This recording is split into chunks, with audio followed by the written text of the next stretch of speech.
சொந்த வீட்டின் கனவை நனவாக்க மெட்ரோ வாராகி கார்டன் பெரியநாயக்கன் பாளையம் டிடிசிபி அங்கீகாரம் பெற்றது. இன்னும் கன்ஃபார்ம் ஆகல.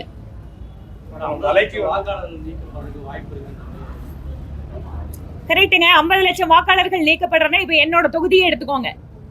இங்க வந்து கிட்டத்தட்ட 2 லட்சம் வாக்காளர்கள் இருக்கின்ற இந்த தொகுதியில ஒரு முறை கூட 52% 53% மேல வாக்குப்பதிவே நடக்காது. ஏனென்றால் குறிப்பாக நகர்ப்புற பகுதிகளில் அதிகமாக வீடு மாறுவது, பணிக்காக வந்து கொஞ்ச காலம் இருப்பாங்க, அதுக்கப்புறம் போயிடுவாங்க. அதுக்கப்புறம் நம்மளுக்கு எல்லாத்துக்கும் தெரியும், இறந்தவர்களுடைய பெயரை எடுத்து அதை வந்து சீராக வந்து ஒரு வாக்காளர் பட்டியல் தயாரிக்கிறது ரொம்ப வருஷமா நடக்கல. அதனால இந்த காரணங்களால இப்போது உண்மையான யார் வாக்காளர்களோ அவர்கள் மட்டும்தான் அந்த பட்டியலில் இருப்பாங்க.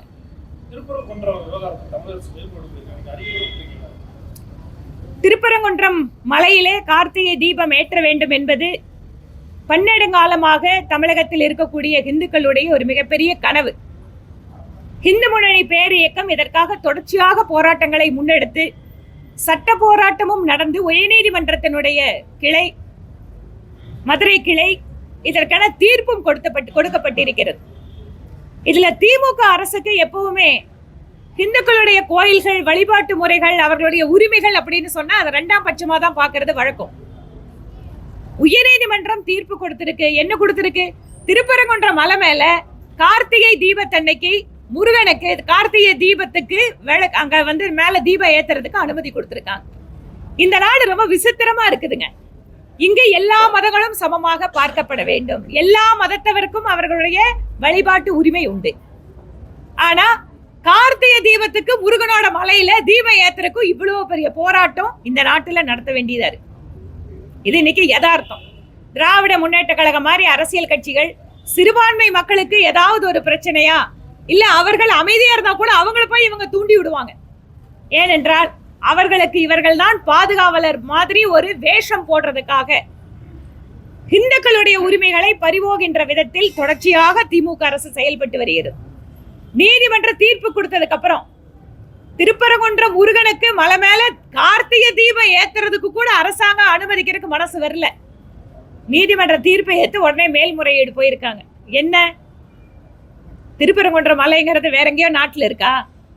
நம்ம ஊர்ல இருக்கிற நம்ம முருகன் கோயில்ல கார்த்திகை தீபத்தை ஏத்துறதுக்கு நீதிமன்றம் உத்தரவிட்டும் கூட அரசாங்கம் வேண்டுமென்றே இப்போ மேல்முறையீடு போய் இந்த பிரச்சனையை சிக்கலாக்க பார்க்கிறது. அதனால் நீதிமன்றத்தினுடைய தீர்ப்பை மதித்து அங்க கார்த்திகை தீபம் நல்ல முறையிலே நடப்பதற்கு கிட்டத்தட்ட 1947 வரைக்கும் அங்க தீபம் ஏத்திட்டு தான் இருந்தோம்.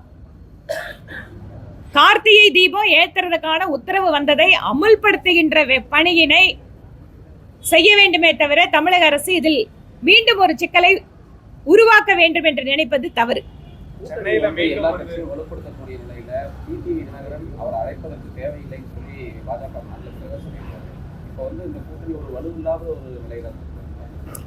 வலுவில்லாத கூட்டணியா வலுவான கூட்டணியாங்கிறதெல்லாம் உங்களுக்கு வந்து இன்னும் ஒரு மாசத்துல தெரிஞ்சிடும்.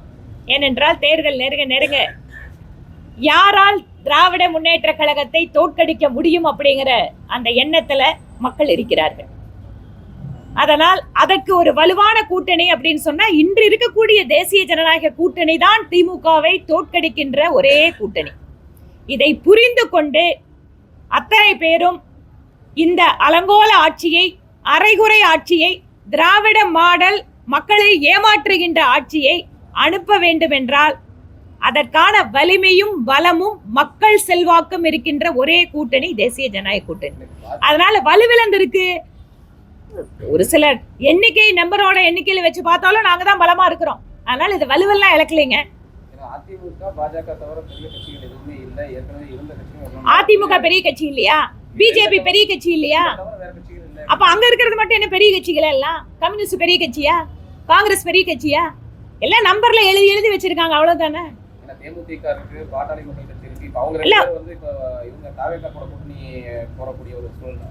அப்படின்னு சொன்னாங்களே உங்ககிட்ட? நீங்களே உருவாக்கிறீங்க. அவங்க அங்க போவாங்களா, இவங்க இங்க போவாங்களா? நான் என்ன சொல்றேன், இங்க பாருங்க, பாஜக கூட்டணிக்கு அவங்க 2 பேர் வருவதற்கான வாய்ப்பு இருக்கு. அதான் இப்படி போனா இப்படி, அப்படி இல்லையா நேரா கொண்டு வந்து இங்க இல்லையா? விஜய் வர இங்க பாருங்க, நான் சொன்னது ஒரே விஷயம் தான். அமித்ஷா விஜய் நேரடியா மீட் பண்றாரு அப்படின்னாங்க. அதான் முதல் கேள்வி கேட்டேன். இப்ப அமித்ஷா வராரு. அதான் ஒரு மாசம் யாரை எப்ப பார்க்கணும், எப்படி பார்க்கணும் எல்லாம் வந்து டெல்லிக்காரங்க கரெக்டா பார்ப்பாங்க. ஓபிஎஸ் வேற இன்னைக்கு அமித்ஷா மீட் பண்ணியிருக்காரு. அனிருத் மூர்த்தியோட போய் மீட் பண்ணியிருக்காரு. அது உங்களுக்கு எல்லாம் தெரியுது இல்ல? அது அந்த சந்திப்பு அதான் சொன்னேன், ஒரு மாசம் பொறுங்கப்பா, இதை விட பிரமாண்டமான கூட்டணியா நாங்க கொண்டு வரோம்.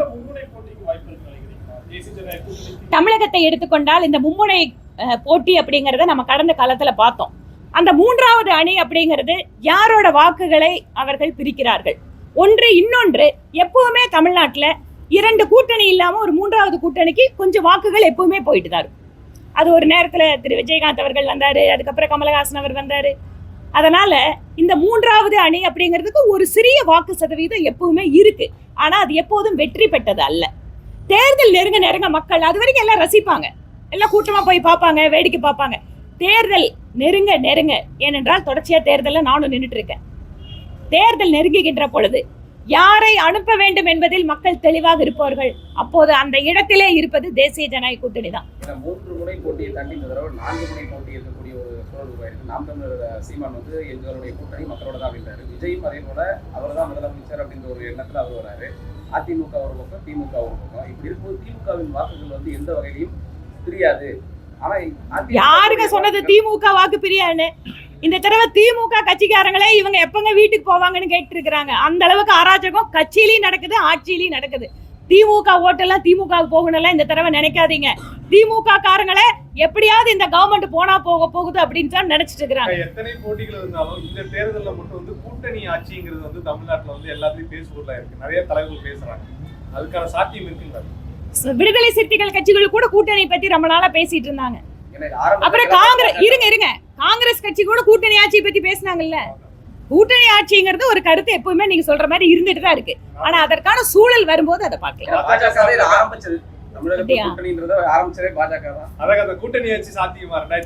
நான் தான் சொல்றேன், திமுகவோட கவர்மெண்ட்ல வந்து மீதி இருக்கிற எல்லாரும் பாவம். அவங்க கூட்டணியில் இருக்கிற எம்எல்ஏவே எனக்கு பக்கத்துல போடுறாங்க. அதான் சொல்றாங்க, நாங்க பேர் தாங்க கூட்டணி, எங்களுக்கு ஒண்ணுமே கிடையாதுங்கிறாங்க. புரியுதுங்களா? 26 எலெக்ஷன் முடிஞ்சதுக்கு அப்புறம் அதை பத்தி எல்லாம் பேசலாம். சமுதாயத்துக்கான அந்த இந்து மதத்துக்கு மட்டும் தான் அந்த பட்டியல் சமுதாயம் அங்கீகாரம் இருக்கு, மித்தவங்களுக்கு எல்லாம் இருக்கக்கூடாது அப்படின்னு சொல்லி ஆகாமத்து உதயவர்கள் சொல்லிட்டு இங்க பாத்தீங்கன்னா நிறைய தொகுதியில வந்து பட்டியல் அந்த அவங்களுக்கு ஒதுக்கப்பட்ட தொகுதியில வந்து நிக்கிறவங்க வந்து பாத்தீங்கன்னா வேற மாற்று மதத்தை சேர்ந்தவங்க நின்றுட்டு இருக்காங்க. அது எப்படி நம்ம தடுக்கணும்? அதாவது அரசியலமைப்பு சட்டத்தின்படி ஒருவர் மதம் மாறிவிட்டால், அவர் பட்டியலினத்தை சார்ந்தவராக இருந்தால், அந்த பட்டியலினத்திற்கு கொடுக்கப்படக்கூடிய சலுகைகள், உரிமைகளை வந்து அவர்கள் அனுபவிப்பதற்கு வாய்ப்புகள் இல்லை. சட்டம் அதுதான் சொல்லுது.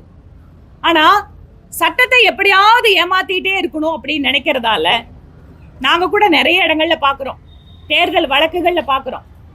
மதம் மாறிவிட்டு ஹிந்து அப்படின்னு ஆதி திராவிடரோ அல்லது வேற ஏதாவது ஒரு அந்த பட்டியலின வகுப்பை சார்ந்தவங்க அந்த சர்டிபிகேட்டை வாங்கி எலெக்ஷன் நிக்கிறதும், ஆனால் வெளிப்படையாக மாற்று மதத்தோட நிகழ்ச்சிகளுக்கு போய் தான் அந்த மதத்தை சார்ந்தவன்னு சொல்லிட்டு இருக்கிறதும், அதெல்லாம் தான் இன்னைக்கு கோர்ட்ல வந்து கேஸ் போடும்போது கோர்ட்டு தெளிவா சொல்லுது.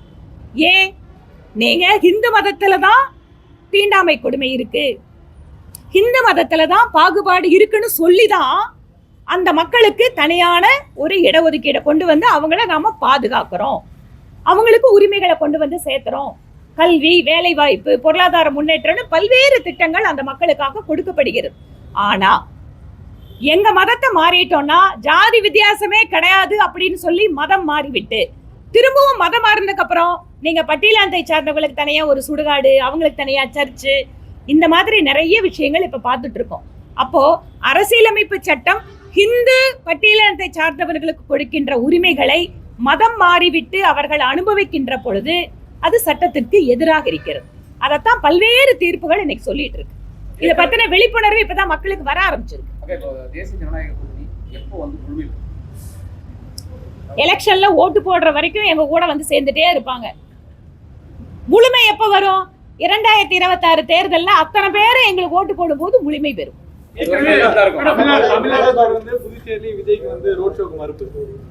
அப்படியா? என்ன கட்டுப்பாடு இருக்கோ அதை ஃபாலோ பண்ணணும்ல. அது கவர்மெண்ட்டும் அவங்களுக்கும் இருக்கிற முடிவு. அதுக்கு நான் என்ன சொல்றது? ஏற்கனவே கமலம் நீங்க தொகுதிச்சிருக்கீங்க, அப்படி இருக்கிறதுல தாவேக்கா உங்களுக்கு எதிராக தான் போட்டிடுதுன்னா அந்த ஃபெமிலியாரிட்டி எப்படி தோக்கடிக்க வியூகம் வைப்பீங்க?